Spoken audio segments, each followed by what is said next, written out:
Hi guys, Russell here. I've mentioned previously, but one of my favorite historians of all time is Eric Hobsbawm, who is a very socialist historian, but he's very good.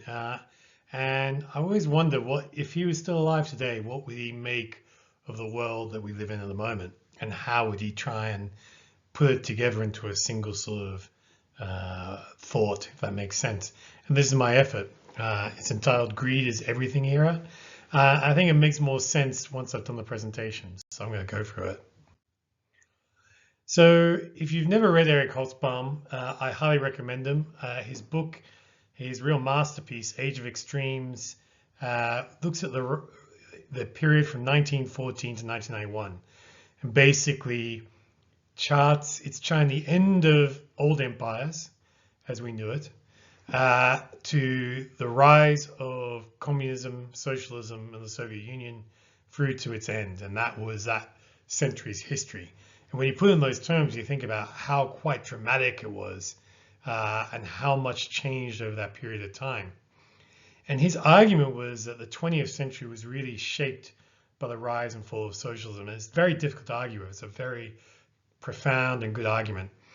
And one of the things I found really persuasive was that if you looked at the world, the post-World War II world from, let's say, 1945 through to 70s or so, Western policy, US policy and Western Europe policy was really designed around the idea of blunting the appeal of socialism. And I've entitled that as the greed is bad era. So that would be relatively high corporate tax, very, very high marginal tax rates for high income earners, heavily regulated economy, very strong unions. So, a whole range of policies that were in no way represent the policies we have today, but represent this idea, generally accepted idea, that greed is bad. And I call that a greed is bad era. And, it was asked not what you could do, what your country can do for you, but what you can do for your country. That was the era that we lived in, and it was shaped by and in response to the rise of communism and socialism. By the late 1950s, the Soviet Union limitations were already getting very obvious. And one thing I learned from this book, which I didn't know about before, was the Taj Mahal incident of the late 50s. And at that time, there was a bit of détente between the Soviet Union and the US, and they both agreed to have mutual expositions in each other's countries. And the Americans displayed this, what they called a typical American kitchen of the period. Probably in California was very typical. And the Soviets just dismissed it out of hand as a Taj Mahal. It was a residence for only the super wealthy and couldn't possibly be something that everyone had. And I think from that point onwards, that even though the Soviet Union was very good militarily and good at the space race at the time, their domestic economy was already starting to fall apart. The weakness of the social system was already becoming apparent. It couldn't match and feed the needs of domestic consumption. So the need for these sort of greed is bad policies were already becoming not as necessary and apparent by that period. So we then had the very inflationary 70s, and that really saw the rise of greed as good, which has really been the sort of cornerstone of this presentation. If you're young enough or dumb enough not to have seen Wall Street, go see it. The greed is good speech is fantastic. It really sums up the ideas behind it in that rather than having governments try to do everything, we can let market forces be pure, be concise, and drive the change that we needed. And so what you saw was a general retreat in government and the allowing of market to work properly. But these were all in to achieve the aims of policymakers in aims such as reducing inflation, reducing unemployment, and even balancing the budget. And so what you saw was through the 80s and then late 90s, we got to what I would really consider the pinnacle of the greed is good era. Not only inflation was tamed, everything budget, the US ran a huge budget surplus. Um, for me, 1999 USA was a sort of financial, moral, and military example to the rest of the world. It was so far ahead of everyone else, and a real example to the rest of the world, and that was intentional. I think even though the Soviet Union collapsed, there was still this ideal of creating a model for the rest of the world to live up to try and emulate. And I think that's where, for me, peak USA, I really believe, occurred. But then the dot-com bust saw the greed is good policies weakened, in my view, particularly by Ben Bernanke and his sort of whatever it takes idea of central banking, which I think was tremendously misguided. Um, but it was the first move away from really market-based policy making and sort of bureaucrat slash pro-business policy making of government. So rather than being a neutral player trying to balance various interests, government started to put its thumb on the scale towards business, I think, and that accelerated with the GFC, again caused by Ben Bernanke's misguided policies, in my view. And what we did see, I think, particularly in the second term of Obama, was an effort to recapture the greed is good era, and that was also driven by the Republicans, who were also trying to balance the budget and austerity. But what ultimately happened was that this failed. Donald Trump was elected on the back of, I think, these austerity policies. And for me, one of the things I read into it is if we look at the relative movements of gold versus treasuries, it captures these shifts, these political shifts, quite closely, in my view. So, when Ben Bernanke first came on the scene in 2000, gold started to do much better versus treasuries. And then when he left the scene and we started to move towards more normal monetary policy and balancing the budget, gold underperformed treasuries.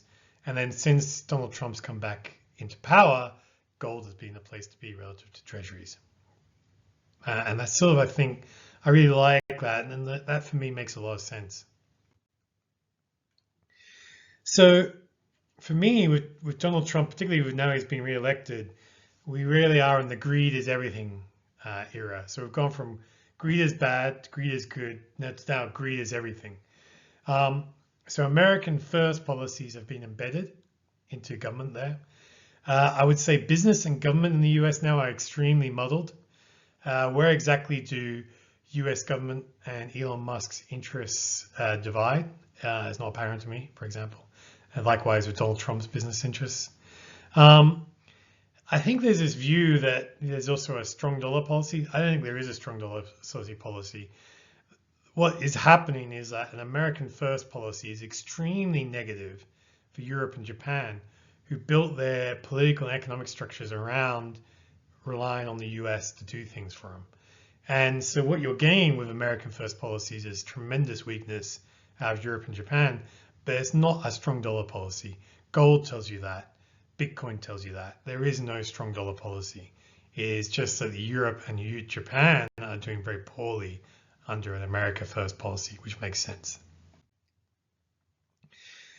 As I said, greed at everything is very bad for Japan. So Japan was completely reliant on the US militarily and financially, I believe, and is very open to US corporates. Now, what you got here with the American First policy is countries that maintained an independent military and corporate base, like China, do much better in this era because they have power, whereas the US basically cut loose its allies. And so what you see for me, what I see is a strong yuan relative to the yen, for example.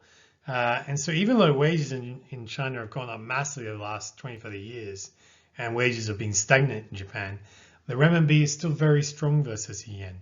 It would be different to what you would expect under a sort of greed is good era. And that's because the US has basically just screwed Japan and Europe into the ground, in my view, with these policy changes. The other thing that I think you can really take from this greed is everything type view is that US government finances really resemble more like a private equity sort of attitude towards finance. So rather than someone at Treasury or whatever thinking, oh, we can't borrow too much, it's going to be difficult to repay, we'll have to raise taxes, these sort of things. the attitude more is a bit like private equity. Oh, they're lending to us, we should borrow. We should borrow until it's actually they either don't lend us to us anymore or it becomes way too expensive. The idea of what is the right amount to borrow is not the right consideration here. What the private equity and now US government's view is, we should just borrow as much as we can possibly borrow while the cost is lower than, while we can bear that cost. If we default, we default, but we get to take that money and do stuff with it now. And if you understand that mentality shift in the States, you understand that that the increase in government debt only occurs when the debt markets no longer lend to the US government, if that makes sense. And as I've implicitly implied, that is what gold and Bitcoin is really telling you.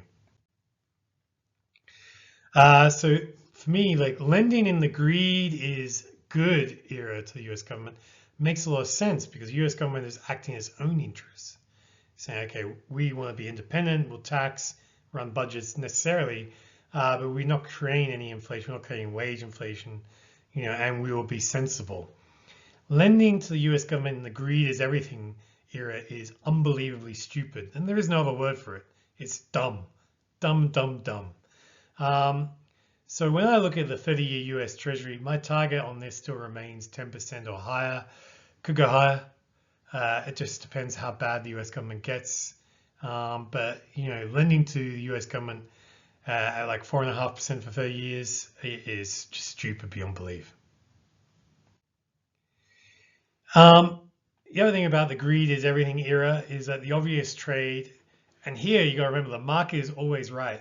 One of the ways I think about things is I just look at what the market is saying, and I only believe in a story that matches up with what the market is saying.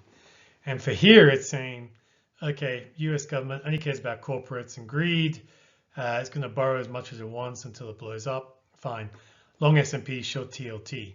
Now, basically, this is a long-term graph of that trade. You can see there was a dot-com spike, and then we moved back. That is, we were always protecting the treasury market. That no longer occurs. Government will borrow to protect corporates. And so you want to borrow, you want to be invested in the assets getting protected and be sure the asset is getting screwed, which in this case is treasuries. And you can see the SPX TLT is really broken way beyond anything that we've seen really since the 70s. Gold, Bitcoin also look good to me. But this, I think, environment changes when Japan and Europe choose strongman politics. So what I mean by that is, at the moment, Japan and Europe seem to have a whole cast of weak politicians who don't understand that the world has changed and the US has changed, and keep hoping that we go back to the greed is good era, if that makes sense. This is stupid, I think. And what you really need is a strongman type politics who realizes that they do need to develop their own military power. They need to treat the US as a competitor, not as an ally, just as the US does to them. And also stop using treasuries as a sort of reserve currency, because that's extremely foolish. And that all requires strongman type politics. I don't know when that happens, but it probably will. And just on a final note, I think American first policies of Trump are incredibly stupid. They're there to try and defeat China when they actually strengthen China's position. If you think about weakening Europe and Japan, it makes China's relatively position strengthen dramatically. And this is exactly what happened with American first policies in the 1930s. They strengthened the hands of the Nazis and the Soviets so that they became a threat that had to be dealt with eventually. And that is why American first policies are universally greeted in the rest of the world with dismay, even though I can understand why they're warmly welcomed in parts of the US. It's a dumb policy, but it makes sense for a lot of Americans who feel, probably correctly, that the greed is good era was not good for them. Anyway, that's sort of what I see. I hope that presentation makes sense. Stay safe. We'll talk again soon. Ciao.